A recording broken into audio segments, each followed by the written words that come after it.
เนาะกะเห็นเรียบร้อยแล้ววันนี้ เฮ็ดดีมีแฮง ดีมีแฮงเลยกะเงินพร้อม500,000เด้อยายเด้อทางเอื้อยอ้ายเพิ่นฝากมาให้เงิน500,000พี่น้อง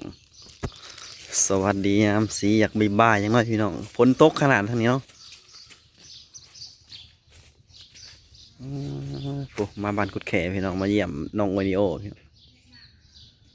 ฮะเพิ่นอยู่ทางในอยู่บ่ว่าเบิดแล้วมงไข่เนาะว่าเบิดแล้ววะบักไข่ปู้หัวนี่แน่นดีเนาะ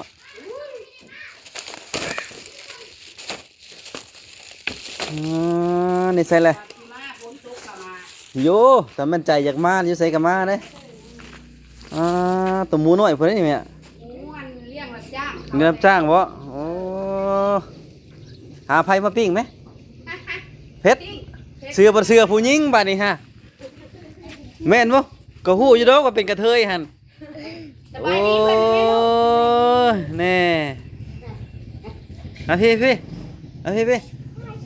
ถ่ายส่งอยู่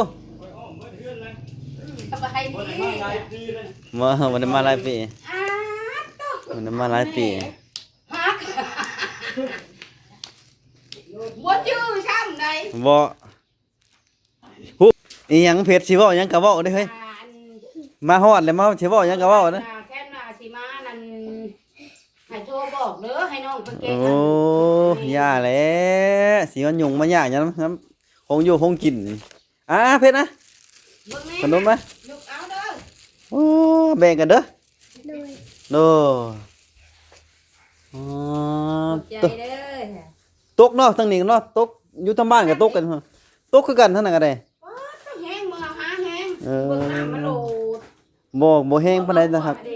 มันหัวช่องบน มีหัวบ่โอ้ยสิเป็นโทษเด้อมะโอ้อยู่นี่เนาะหัวหม่องนี้ใน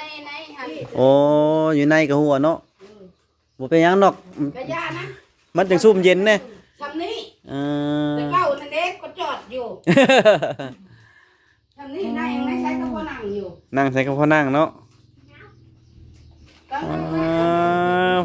วันยังนั่งขบหมอกอยู่หมอโอ้คืออ้วนขึ้นโอ้เดี๋ยวนี้โอ้ปลามีเนื้อมีหนังขึ้นนะบ่ปูยังในครั้งพอได้ไว้นี่ฮะครั้งเป็ดโอ้ครั้งเป็ดครั้งไก่ไว้เอามาแม่นั่งหูนั่งก็นั่งอยู่พื้นเอาฮะเด็กเนาะป้าให้ช่วยเจ้านางพอพื้นอันนี้แล้วหมอเพชรแล้วมานั่งกับพื้นเสื้อก็เสื้อนุ่งเสื้อผู้หญิงตัวเนาะตั้งคือรีวันนี้ฮะอย่าไม่ยมาตัวโตฮะเสียงโตเลยไปแม่ไอ้ม่านเฮาบ่แม่อันนั้นปั้นให้น้องแน่เลยแบ่งให้น้องกินน้ำแบ่งให้น้องแกเลยไหมแกให้น้องกินน้ำพี่น่ะโอ้ขนมน่ะ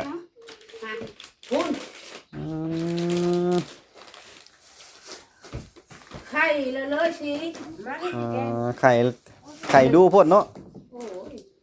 ไข่ดูพดก็เลยซิกละชงเถื่อชามนี่แหละอยู่นี่แหละสิไปไสนี่ฮะมาลินหมอนี่โอ้สิไปไสอยู่นี่แล้วนั่งอยู่นี่แล้วแม่อันนั้นขนมรอลูกอ่ะ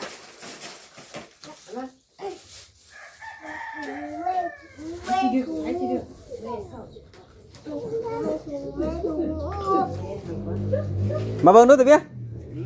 มาเบิ่งดูโทรทัศน์ฮะฮะเบิ่งไอ้ชายมันน่ะเขายังไม่บอกเลยมาปองไปเฮ็ดโอ้ยเดี๋ยวอันนั้นมันสิค้ำไว้ฮะเดี๋ยวมันสิค้ำฮะเอามากินจะเนาะพี่ไปเขาโลเขาในโลเขาโลได้เขาโลเขาเฮ็ดโล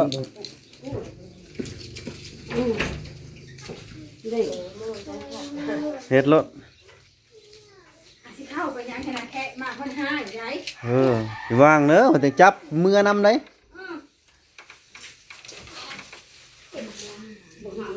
เอาไว้เก็บไว้คนตกกันทีเดียวเนาะอย่ามาลงกับดูท้ายโทรทัศน์ป่ะเนี่ยอยู่พี่เนาะโอ้สีแดงยังดีเนาะโทรทัศน์กันเลยเบิ่งแหน่ว มาเฮ็ดให้คุณป้ามาใส่อันนี้แล้วก็ว่าบ่มีหนอดบ่มีเน็ตเลย เว้าคนแรกบัดนี้ บ่จัก เจ๊ยืดอะไรขึ้นอันที่แจ้งเราเรื่องนี้ แต่จักว่าบ่มีนอนไปคือเขาว่าลีบ่จัก นอดยาวมันหันกันนอดไหน ใช้หันตัวไหนหันตัวไหน ตัวกระโดดอันตัวใหญ่เด้ อยู่ใกล้ๆนี่พ่อไปเจอ ติดตั้งเรียบร้อยแล้วโอ้ยอันนี้อย่ามาจ้องเลยเด้อ โอ้ยจะจองแล้วจองอะไร บ่เพชรดอกดื้อฮะบ่แล้วพวกเฮานั่น น้อยบ่ถึงเนาะ จิตอกนี่ ยันแต่ขน้อยขึ้นนั้นให้แมวขึ้น ตัว แล้ นี้ ว กำลังสร้างเพิ่นยังหาสัญญาณอยู่ไม่มีสัญญาณ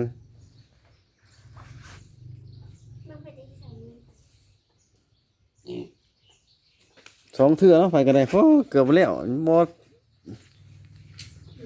อย่าบอกว่าให้ไปเทื่อ3อีก เด้อ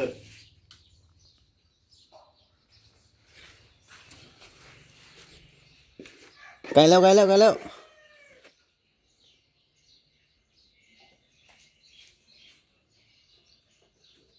บ่ว่าดอกเฮ้ยสิหลังคาตรงเดียวนี่ก็สิบ่ได้ใช่บ่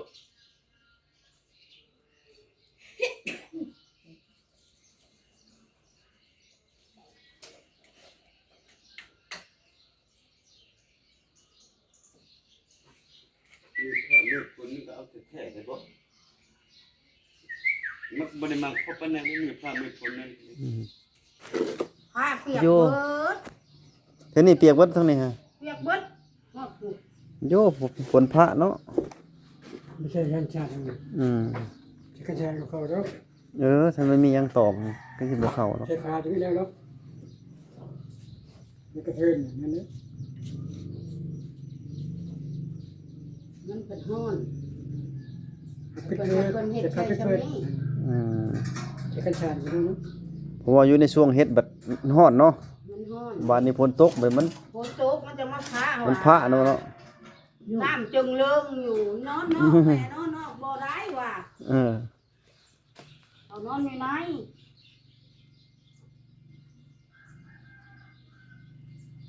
ไม่ได้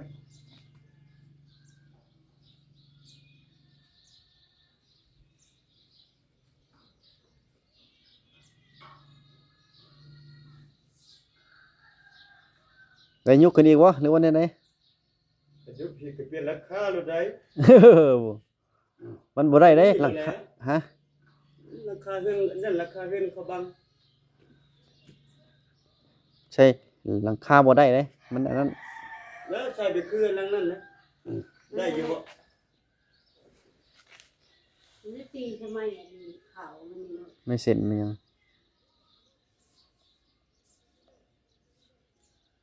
มีผมไม่ที่ทางฟังหน่อยหนึงก็บ่ได้ได้ใช่ไหมน่ะมันจะมีอันนี้นี่นะ สร้างคนติดตั้งมีชีวิตชีวากันแล้วโอ้ยฮู้สึกว่าเสียงดังแล้วบัดนี้เนาะโอ้ได้แล้วบัดนี้ฮะได้เบิ่งแล้วบัดนี้โอ้เลือกเบิ่งรถจะเบิ่งตัวใดบัดนี้ฮะบ่ได้ไปไสแล้วโมโมเพชรนั่งเผาโทรทัศน์เบิดมื้อแล้วบัดนี้ฮะ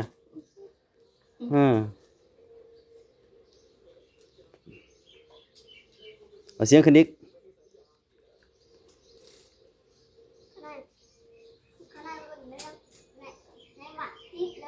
แน่ติดเลย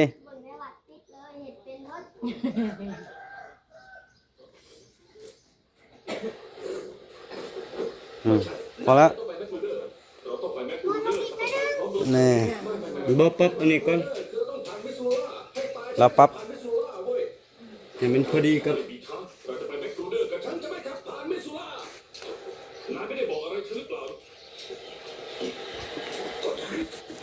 ันประมาณว่ายืมรถมาจากแอนดี้ยืมเหรอใช่ฉันยืมมาขโมยรถคันนี้มาขโมยมาแน่ขโมยรถคันนี้มา โอ้ยเขาโมยยังไงบัดนี้ฮะ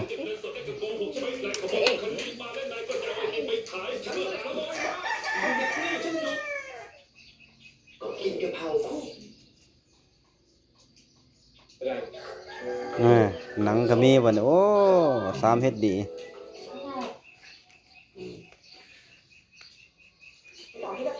ตอนจบซ้ำโอ้ยหั่นน่ะตอนแรกตอนจบซ้ำเบิกเบิดมื้อบัดนี้ฮะเบิดคืนบัดนี้ ต้องไหน ถึงเจ็ดเลยหมอนี่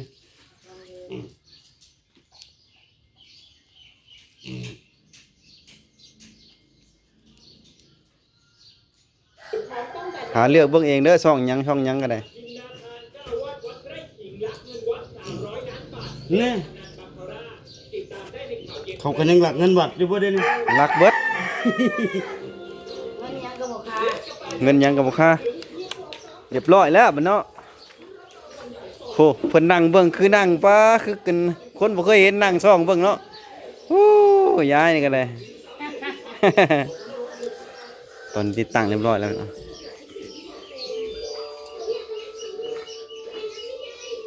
ทำมาทำว่างหันไม่ได้อยู่แล้ว แล่นไปเลยคือเกินนั่นเกินนี่เนาะแน่ น้ำห่อ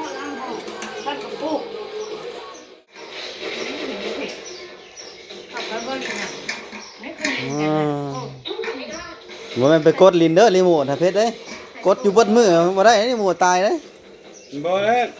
ตัวนี้น่ะใช้เปิดม่อนมีแต่มันนี่แหละฮู้จักซะนะ อ่า เด็กคือ ผู้จักเขากลุ่มทั้งนี้ อันนี้ กลุ่มสีแดงนะ เด้ดีกว่าบ่มีผู้ฮู้จัก อันนี้ ไม่ได้ใช้ไปขึ้น มอด เนี่ย อันนั้นตัวมอดซื้อนะ มาเปิด ตัวเปิดตัวมอด กดตัวนี้ เออก ดตัวนี้ อันนี้ก็เลื่อนหาช่องหาหยังเลื่อนหาช่องอะไรก็ได้น่ะเลื่อนหา